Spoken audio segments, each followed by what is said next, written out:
कि BJP मंशूर committee की meeting शुरू। राजनाथ सिंह की सदारत में हो रही है मीटिंग।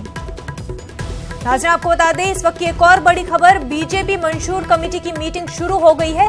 ये मीटिंग राजनाथ सिंह की सदारत में हो रही है।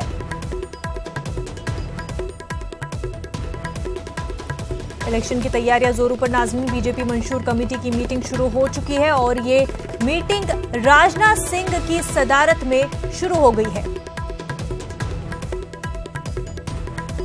दिल्ली से हमारे नुमाइंदे अनूप गुप्ता इस वक्त हमारे साथ जुड़ चुके हैं। अनूप, बीजेपी की मंशूर कमेटी की मीटिंग शुरू हो गई है, तो आप बता दें कि इस मीटिंग से क्या कुछ अपडेट्स अभी तक मिल पा रहे हैं?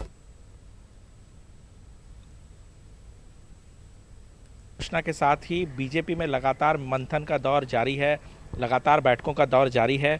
अब से थोड़ी ही देर पहले बीजेपी मैनिफेस्टो कमेटी, बीजेपी संकल्प पत्र समिति की बैठक, जिसके अध्यक्ष गृहमंत्री राजनाथ सिंह है, उनके अध्यक्षता में बैठक शुरू हो गई है और ये मैनिफेस्टो बनाएगी कि बीजेपी का मैनिफेस्टो क्या क्या होगा, घोषणा और संकल्प क्या क्या होगा। इन सभी बातों को लेकर के राजनाथ सिंह की अध्यक्षता में ये बैठक की जा रही है।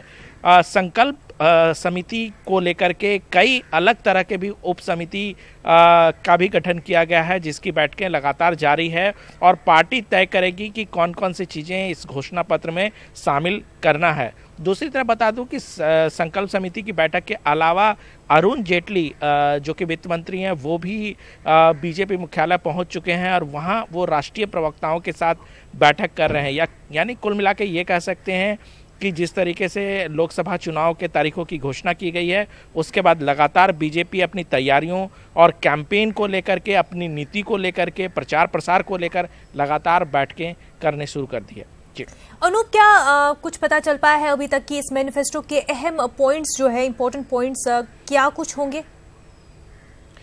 देखिए, बीजेपी जो संकल्प समिति की बैठक है उसमें कई तरह की बातों पर चर्चा की जा रही है, जिसमें पार्टी ने क्या क्या किए हैं और क्या आगे करने जा रही है। इन सभी मसलों का जो है उल्लेख इस मैनिफेस्टो में किया जाएगा, जिसमें किसानों को लेकर पार्टी ने, सरकार ने अब तक क्या किए हैं, आगे पार्टी क्या कर सकती है, बेरोजगार और रोजगार को लेकर के अब तक पार्टी ने क्या किया है। इसके अलावा हमें सूत्र बता रहे हैं कि राष्ट्रवाद एक मेन पॉइंट होगा। सर्जिकल स्ट्राइक और एयर स्ट्राइक जिस तरीके से किया गया है, उसका भी कहीं ना कहीं सेनाओं के मनोबल को बढ़ाता हुआ एक मैनिफेस्टो में जो है प्रकरण दिया जाएगा। तो इन तमाम चीज़ें हैं। हालांकि सूत्र बताते हैं कि जिस तरह से राम मंदिर का जो मसला जो लगातार बीजेपी के मैनिफेस्टो में रहा है, इस बार भी बीजेपी के मैनिफेस्टो में राम मंदिर का मसला रहने वाला है।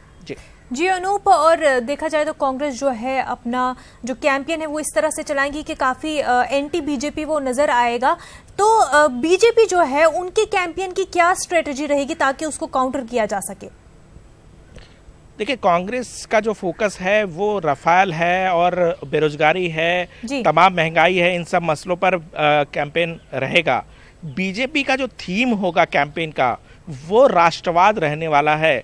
पूरे कैंपेन के दौरान राष्ट्रवाद मेन पॉइंट होगा, जिसमें बीजेपी चुनाव लड़ेगी। जैसे ही राष्ट्रवाद का विषय आएगा, उसी तरीके से सर्जिकल स्ट्राइक और एयर स्ट्राइक, जिसमें वायुसेना ने कार्रवाई की पाकिस्तान में जाकर, तो इन तमाम मसलों पर बीजेपी अपना कैंपेन करेगी। इसके अलावा बीजेपी अपने कैंपेन में ये भी बताएगी कि किस तरीके से पिछले 5 सालों में नरेंद्र मोदी सरकार की उपलब्धियां रही हैं। तो ये इनका फोकस पॉइंट रहेगा। हालांकि जो सूत्र बताते हैं कि पार्टी बहुत ज़्यादा राम मंदिर के मसले पर नहीं फंसेगी, राष्ट्रवाद को सबसे आगे रखकर चुनाव लड़ा जाएगा।